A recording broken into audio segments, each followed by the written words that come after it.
നമ്മൾ ഈ നെഞ്ചൊക്കെ എന്ന് പറഞ്ഞാൽ ആര് വെടിയേറ്റ് വന്നാലും ആ നെഞ്ച് കാണിച്ചു കൊടുക്കുന്നതായ സ്വഭാവത്തിൽ ഒരു പാരമ്പര്യമാണ് നമുക്കുള്ളത്, ഇത് മനസ്സിലാക്കണം. അപ്പൊ അതുകൊണ്ട് ഇവിടെ കൂടിയവരോട് പറയാനുള്ളത്, സമസ്ത കേരള ജമിയത്തുൽ നമുക്ക് ഒരു പോറലും ആരും ഏൽപ്പിക്കാൻ വേണ്ടി ശ്രമിക്കരുത്.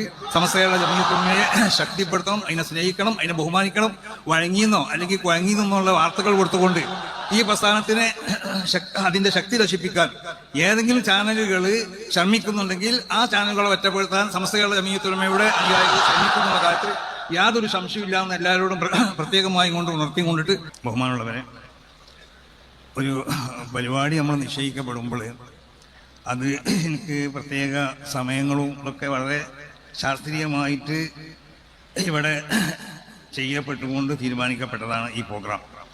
അപ്പോൾ പ്രസംഗങ്ങളൊക്കെ ഇതിന് മുമ്പ് നടത്തപ്പെടാൻ സൗകര്യങ്ങൾ ഉണ്ടാകുമ്പോൾ ഇവിടെ ജാഥ വന്നു കഴിഞ്ഞാൽ പിന്നെ അതിനോടനുബന്ധിച്ച ഉദ്ഘാടന കർമ്മം, പിന്നെ ജാഥാനായകൻ്റെ ഒരു മറുപടി ആവശ്യമാണെങ്കിൽ അത്രയല്ലേ എനിക്ക് പറയാൻ പറ്റുള്ളൂ, അത് കൂടി നടത്തുക. പിന്നെ പ്രത്യേകമാവുന്ന ചില കുഞ്ഞാട്ടി സാഹിബിൻ്റെ പ്രസംഗം അത് ആവശ്യമാണ്.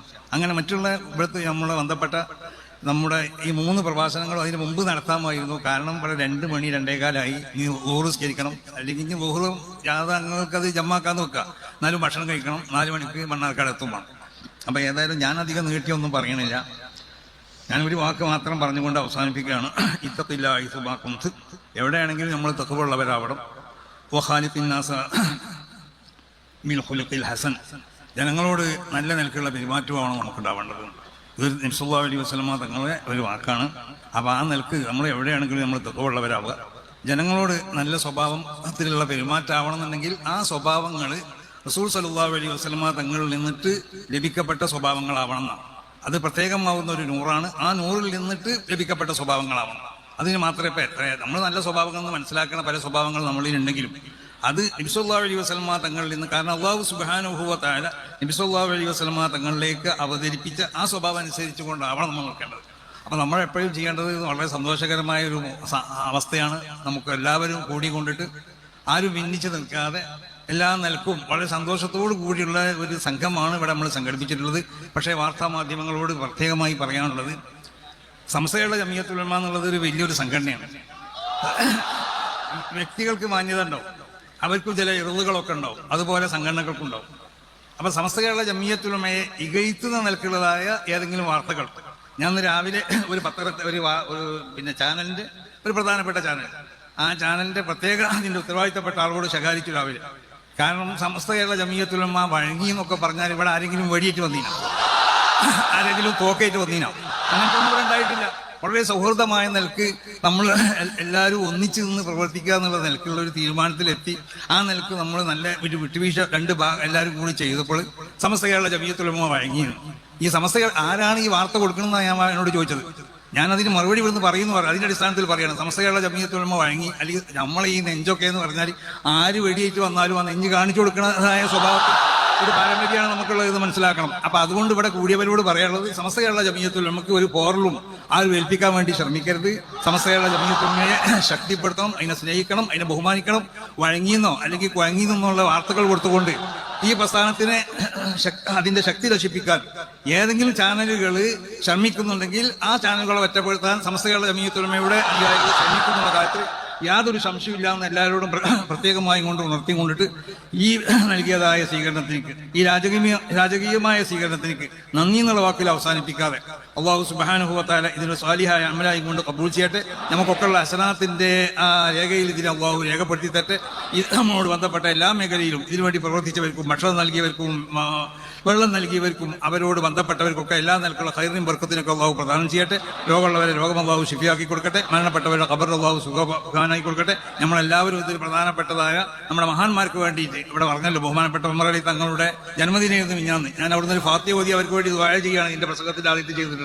എന്നതുപോലെ നമ്മുടെ എല്ലാ നേതാക്കന്മാർക്ക് വേണ്ടിയും, നമ്മുടെ അനുയായികൾക്ക് വേണ്ടിയും, നമ്മുടെ ഉമറാദിന് വേണ്ടിയും ഒക്കെ മരിച്ചവർക്കൊക്കെ നമ്മൾ ഒരു ഫാത്തിഹ ഓതി കൊണ്ട് അവസാനിപ്പിക്കുക. ഇലാ ഹദറാത്തി അർവാഹി മൻ നവൈനാഹും അൽ ഫാത്തിഹ.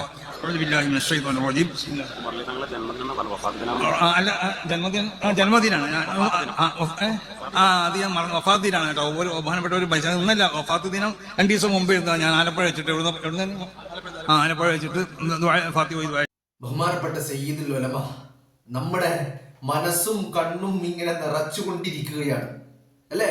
വല്ലാത്തൊരു അനുഭൂതി, വല്ലാത്തൊരു വൈകാരിക നിമിഷമാണ്. എന്റെ തങ്ങളുടെ വാക്കുകൾ കേൾക്കുമ്പോ, എന്റെ തങ്ങളെ കാണുമ്പോ, എന്റെ സയ്യിദിനെ, എന്റെ സയ്യിദുൽ ഉലമയെ അത് ജനങ്ങൾ ഇങ്ങനെ ഇരുകൈയും നീട്ടി സ്വീകരിക്കുന്നത് കാണുമ്പോ വല്ലാത്തൊരു അനുഭൂതിയാണ്, വല്ലാത്തൊരു വൈകാരികതയാണ്, കണ്ണ് നിറഞ്ഞു പോവുകയാണ്. എന്താ കാരണം? ഈ ഉമ്മത്ത് അത്രമാത്രം ആദരവും ബഹുമാനവും നൽകുന്നുണ്ട് എന്നുള്ളത് തന്നെയാണ് കാരണം. അല്ലെ, ഈ ഉമ്മത്തിന്റെ മനസ്സില് സയ്യിദുൽ ഉലമ അത്രത്തോളം സ്ഥാനം പിടിച്ചിട്ടുണ്ട്. ഈ ഉമ്മത്ത് മുത്ത് റസൂലിന്റെ വാക്കുകള്, നീ ആരെയാണോ സ്നേഹിക്കുന്നത് അവരുടെ കൂടെയാണ് എന്ന് മുത്ത് റസൂല് പറഞ്ഞത്. ആ പറഞ്ഞ വാക്കുകളെ ഇങ്ങനെ ശിരസാ വഹിച്ചുകൊണ്ട് നമുക്കിടയിൽ നമുക്ക് വഴികാട്ടിയായി നമ്മുടെ കൈ പിടിച്ച് നടത്തുന്ന സയ്യിദുൽ ഉലമയെ ഈ ഉമ്മത്ത് ഇങ്ങനെ കൈവെള്ളയിൽ കൊണ്ട് നടക്കുന്നത് കാണുമ്പോ ആ സയ്യിദ് ഇങ്ങനെ നമുക്ക് വേണ്ട ഉപദേശ മാർഗനിർദ്ദേശങ്ങള് നൽകുമ്പോ നിങ്ങളൊന്ന് ആലോചിച്ചു നോക്ക്. തങ്ങള് കന്യാകുമാരിയിൽ നടത്തിയ പ്രസംഗം, തിരുവനന്തപുരത്ത് പറഞ്ഞ വാക്കുകള്, കൊല്ലത്തും കോട്ടയത്തും പത്തനംതിട്ടയിലും ഇടുക്കിയിലും എറണാകുളത്തും, അത് കഴിഞ്ഞ് തൃശ്ശൂരിലും, പിന്നെ ഇങ്ങോട്ട് മലപ്പുറത്തിന്റെ മണ്ണില്, ഇപ്പൊ പാലക്കാടിന്റെ മണ്ണിൽ എത്തി നിൽക്കുന്നു. ആ പാലക്കാടിന്റെ മണ്ണും കഴിഞ്ഞ് അങ്ങ് തമിഴ്നാടിന്റെ നീലഗിരിയുടെ മണ്ണിലേക്ക് കാലെടുത്ത് വെക്കുകയാണ് ഇന്നിന്റെ ദിവസം. ഈ ഓരോ വേദികളിലും തങ്ങൾ ഉസ്താദ് പറയുന്ന വാക്കുകള് എത്രമാത്രം അർത്ഥവത്തായ വാക്കുകള്, കാലത്തിന്റെ ഓരോ ഘട്ടങ്ങളും പരിഗണിച്ചുകൊണ്ട്, പോകുന്ന ഇടങ്ങളെ പരിഗണിച്ചുകൊണ്ട്, അവിടെയുള്ള എല്ലാ അന്തരീക്ഷങ്ങളെയും പരിഗണിച്ചുകൊണ്ട് തങ്ങൾ നടത്തുന്ന പ്രസംഗം അല്ലെങ്കിൽ തങ്ങൾ നടത്തുന്ന സംസാരം അത് നമ്മുടെ മനസ്സിനെയാണ് തൊടുന്നത്. ഇന്നലെ മലപ്പുറത്തിന്റെ മണ്ണിൽ നടത്തിയ സംസാരത്തിന്റെ ഒരു ചെറിയ ഭാഗമാണ് നിങ്ങൾ കേട്ടത്. നിങ്ങളൊന്ന് ആലോചിക്കണം. സമസ്തയെ തകർക്കാൻ, ബഹുമാനപ്പെട്ട സമസ്തയെ തകർക്കാൻ, ഈ മഹിതമായ പ്രസ്ഥാനത്തെ തകർക്കാൻ, ഇതിനെ തമ്മിലടിപ്പിക്കാൻ, പ്രസ്ഥാനത്തെ മാത്രമല്ല ഈ ഉമ്മത്തിനെ തമ്മിലടിപ്പിക്കാൻ വേണ്ടിയാണ് പലരും ശ്രമിച്ചുകൊണ്ടിരിക്കുന്നത്. അതിനുള്ള മറുപടിയാണ് തങ്ങൾ പറയുന്നത്.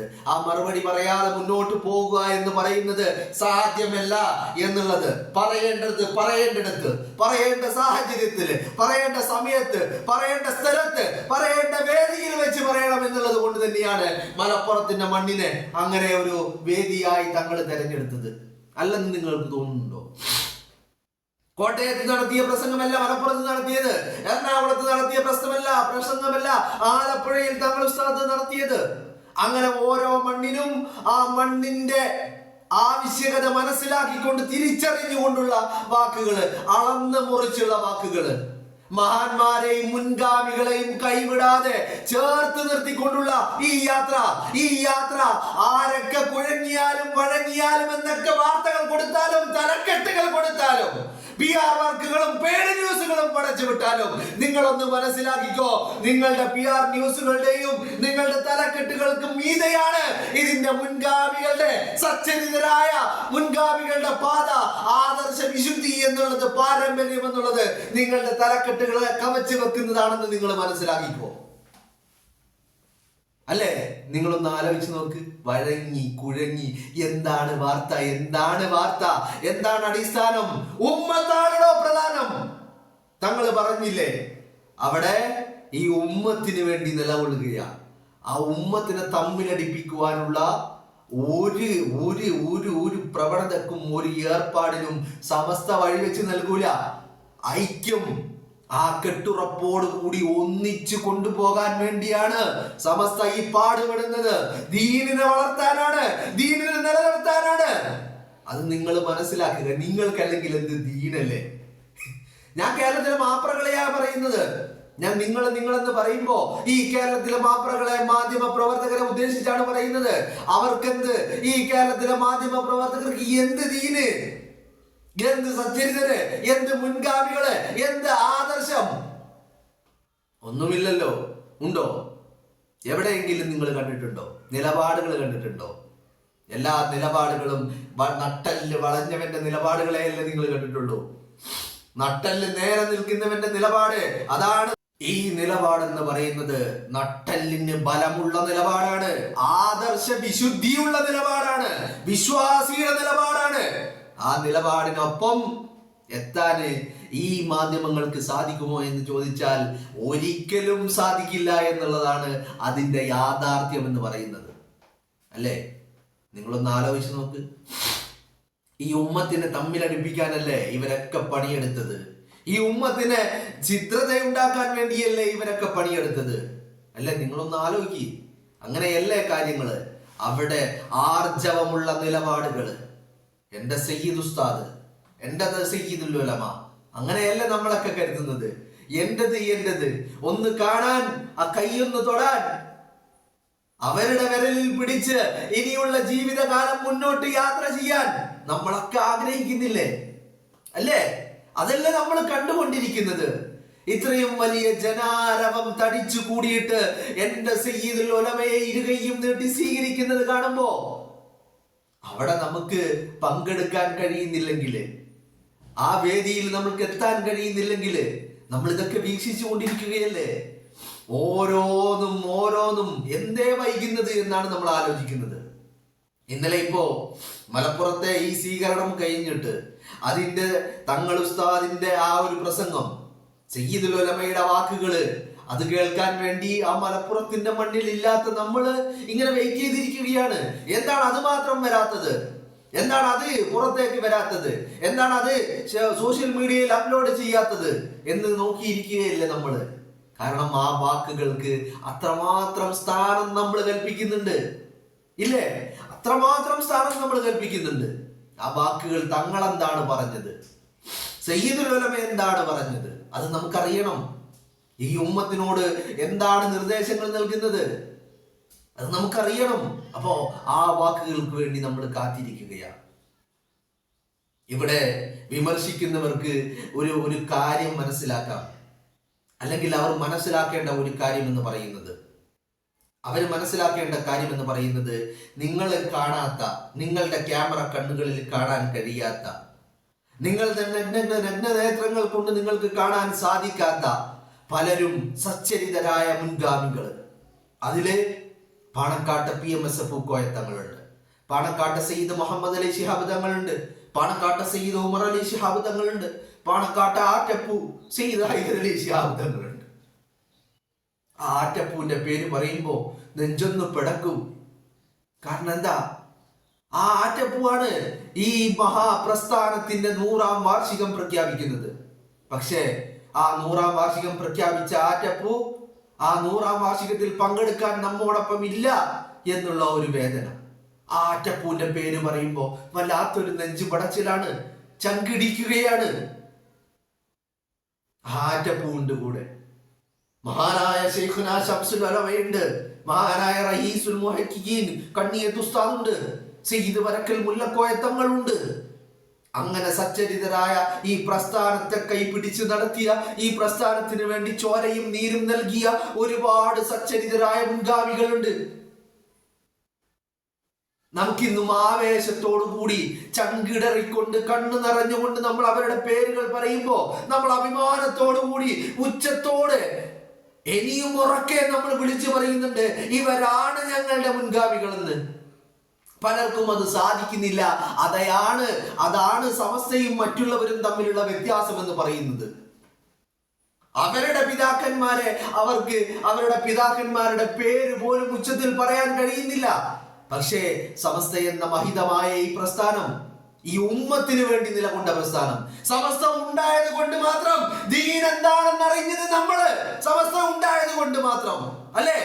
ഈ മഹാപ്രസ്ഥാനം കേരളത്തിന്റെ മണ്ണിൽ ഉണ്ടായിരുന്നില്ലായിരുന്നെങ്കിൽ നിങ്ങളൊന്ന് ആലോചിച്ചു നോക്ക്. ഈ ദീൻ എന്താണെന്ന്, ഖുർആൻ എന്താണെന്ന്, പ്രവാചകൻ എന്താണെന്ന് നമുക്കറിയാമായിരുന്നോ? ഖുർആന്റെ സൂക്തങ്ങളും വാക്യങ്ങളും നമ്മളെ പഠിപ്പിച്ച സമസ്ത, എങ്ങനെ നിസ്കരിക്കണമെന്ന് നമ്മളെ പഠിപ്പിച്ച സമസ്ത, ആ മഹിതമായ പ്രസ്ഥാനം ദീൻ എന്താണെന്ന് പറഞ്ഞ പ്രസ്ഥാനം, ഇന്ന് വരെ സമസ്ത ദീനെ പറഞ്ഞിട്ടുള്ളൂ, സമസ്ത മാത്രമേ ദീന് പറഞ്ഞിട്ടുള്ളൂ. അതാണ് വ്യത്യാസം. ആ സമസ്തയെ ഇന്ന് കൈപിടിച്ച് നടത്തുന്നത് ഈ ഉമ്മത്തിന്റെ മാർഗദർശി എന്ന് പറയുന്നത് അത് ജിഫ്രി മുത്തുക്കോയ തങ്ങളാണ്, സയ്യിദുൽ ഉലമയാണ്. ആ സയ്യിദുൽ ഉലമ നയിക്കുന്ന സമസ്തയെ തകർക്കാമെന്ന്, അല്ലെങ്കിൽ തളർത്താമെന്ന്, ഈ ഉമ്മത്തിനെ തമ്മിലടിപ്പിക്കാമെന്ന് ആരെങ്കിലും കരുതുന്നുണ്ടെങ്കിൽ അവർക്കുള്ള മറുപടിയാണ് സയ്യിദുൽ ഉലമയുടെ വാക്കുകൾ. അല്ലേ? അല്ലെങ്കിലും തങ്ങൾ പറഞ്ഞില്ലേ, വെടിയുണ്ടയുമായി വന്നവന്റെ മുന്നിൽ നെഞ്ചി വിരിച്ചു നിന്നവന്റെ പാരമ്പര്യമാണെന്ന്. ആ പാരമ്പര്യം അവകാശപ്പെടാൻ ആർക്കാണോ സാധിക്കുക? അത് ഈ സമസ്തക്കാരന്റെ പാരമ്പര്യമല്ലേ? ഈ ഉമ്മത്തിന്റെ പാരമ്പര്യമല്ലേ? അല്ലേ? ആലി മുസ്ലിയാരെയും മമ്പുറം തങ്ങളെയും ഒന്നും നിങ്ങൾ മറന്നിട്ടില്ലല്ലോ. ആലി മുസ്ലിയാരെയും വെളിയങ്കോട്ട് കാളിയെയും ഉമർ കാളിയെയും ആലി മുസ്ലിയാരും മമ്പുറം തങ്ങളുമൊന്നും നിങ്ങൾ മറന്നിട്ടില്ലല്ലോ. ബ്രിട്ടീഷുകാരന്റെ തോക്കിന് മുന്നിൽ നെഞ്ചും വിരിച്ചു നിന്ന പോരാളികളാണോ അവര്? അവര് തന്നെയാണ് ഈ ദീനിനെയും ഈ സമസ്തയെയും കൊണ്ട് നടന്നതും വളർത്തി വലുതാക്കിയതും. അതിന്റെ ഇന്നിന്റെ പോരാളിയാണ് സയ്യിദുൽ ഉലമ. ആ സയ്യിദുൽ ഉലമയെ തകർക്കാൻ, ഈ ഉമ്മത്തിനെ തകർക്കാൻ, ബഹുമാനപ്പെട്ട സമസ്തയെ തകർക്കാൻ ആരുടെയെങ്കിലും അച്ചാരം വാങ്ങി ഇറങ്ങിയിട്ടുണ്ടെങ്കിൽ, ഏതെങ്കിലും മുനാഫിക്കുകൾ അതിനു വേണ്ടി പ്രവർത്തിക്കുന്നുണ്ടെങ്കിൽ, ഏതെങ്കിലും PR വർക്കുകാര് അതിനു വേണ്ടി പ്രവർത്തിക്കുന്നുണ്ടെങ്കിൽ നിങ്ങൾക്ക് അതിന് സാധിക്കില്ലെന്ന് ആണയിട്ട് പറയുക. നിങ്ങൾക്കതിന് സാധിക്കില്ല. നിങ്ങളുടെ ഈ ജന്മം കൊണ്ടല്ല, നിങ്ങൾക്ക് ഇനി എത്ര ജന്മമുണ്ടെങ്കിലും. അങ്ങനെ പറയുമ്പോ ഞാനൊരു ആലങ്കാരികമായ പ്രയോഗം പ്രയോഗിച്ചു എന്ന് മാത്രമേ ഉള്ളൂ. നമുക്ക് അറിയുന്ന 2 ജീവിതങ്ങളേ ഉള്ളൂ. ഒന്ന് ഈ ദുനിയാവിലെ ജീവിതം, രണ്ടാമത്തേത് നാളെ ആഖിറത്തിലെ ജീവിതം, അല്ലെ? അപ്പൊ ഈ ദുനിയാവിലെ ജീവിതം കൊണ്ട് നിങ്ങൾക്കതിന് സാധിക്കുമെന്ന് നിങ്ങൾ കരുതുന്നുണ്ടെങ്കിൽ അത് നിങ്ങളുടെ വെറും തെറ്റായ മിഥ്യാധാരണകൾ മാത്രമാണെന്ന് പറയാൻ ഈ അവസരം ഉപയോഗിക്കുകയാണ്. സയ്യിദുൽ ഉലമക്കൊപ്പമാണ് ഈ സമുദായം, ഈ ഉമ്മത്ത്. സയ്യിദുൽ ഉലമയുടെ കൈപിടിച്ച് നടക്കണമെന്ന് ആഗ്രഹിക്കുകയാ. ഈ ഉമ്മത്തിന് വഴിവെളിച്ച് കാണിക്കാൻ സയ്യിദുൽ ഉലമ ഉണ്ടാവണമെന്ന് ഈ ഉമ്മത്ത് ആഗ്രഹിക്കുകയാ. അതാണ് ഈ കേരളത്തിന്റെ അങ്ങോളം ഇങ്ങോളമുള്ള എല്ലായിടങ്ങളിലും നിങ്ങൾ കണ്ടുകൊണ്ടിരിക്കുന്നത്. അവിടെ നിങ്ങൾ കാണാത്തത് മറ്റു ചിലത് കൂടിയുണ്ട്. ഞാൻ മുമ്പ് പറഞ്ഞതുപോലെ നിങ്ങളുടെ ക്യാമറ കണ്ണുകൾ കൊണ്ട്, നിങ്ങളുടെ നേത്രങ്ങൾ കൊണ്ട് നിങ്ങൾക്ക് കാണാൻ കഴിയാത്ത പലരും ഈ യാത്രയിൽ പോലും സയ്യിദുൽ ഉലമക്ക് മാർഗദർശമായിട്ട് മുന്നിൽ നടക്കുന്നുണ്ട്. അതിൽ പാണക്കാട്ട് PMS പൂക്കോയ തങ്ങളുണ്ട്, മഹാനായ ശൈഖുന ശംസുൽ ഉലമയുണ്ട്, മഹാനായ റയീസുൽ മുഹഖിഖീൻ കണ്ണിയത്ത് ഉസ്താദുണ്ട്, ചെറുശ്ശേരി സൈനുദ്ദീൻ മുസ്ലിയാരുണ്ട്, സയ്യിദ് മുഹമ്മദ് അലി ശിഹാബ് തങ്ങളുണ്ട്, സയ്യിദ് ഉമർ അലി ശിഹാബ് തങ്ങളുണ്ട്, സയ്യിദ് ഹൈദർ അലി ശിഹാബ് തങ്ങളുണ്ട്. ഈ മുൻഗാമികളുടെ ജീവിതമൊക്കെ എടുത്തൊന്ന് പരിശോധിക്കുക. അവരുടെ ഓരോ ദൈനംദിന പ്രവർത്തികളെ ഒന്ന് എടുത്ത് പരിശോധിക്കുക. അവരുടെ ജീവിതത്തെ ഒന്ന് എടുത്ത് പരിശോധിക്കുക. അതേ രീതിയിൽ ആ വഴിയിലൂടെ തന്നെയാണ് സയ്യിദുൽ ഉലമയും സഞ്ചരിച്ചു കൊണ്ടിരിക്കുന്നത് എന്നുള്ള കാര്യത്തിൽ നമുക്കാർക്കും ഒരു തർക്കവുമില്ല. അതുകൊണ്ട് തങ്ങൾ പറയും, തങ്ങൾ നയിക്കും, ഈ ഉമ്മത്തിനെ തങ്ങൾ നയിക്കും. ആർക്കൊക്കെ എന്തൊക്കെ വേദനകൾ ഉണ്ടായാലും, ആരൊക്കെ എത്രയൊക്കെ വേദനിച്ചാലും, ആർക്കൊക്കെ എന്തൊക്കെ കുരുപൊട്ടിയാലും ഈ ഉമ്മത്തിനെ തങ്ങൾ നയിക്കും. മുനാഫികളുടെ പണിയെടുക്കട്ടെ എന്ന് മാത്രമേ പറയാനുള്ളൂ.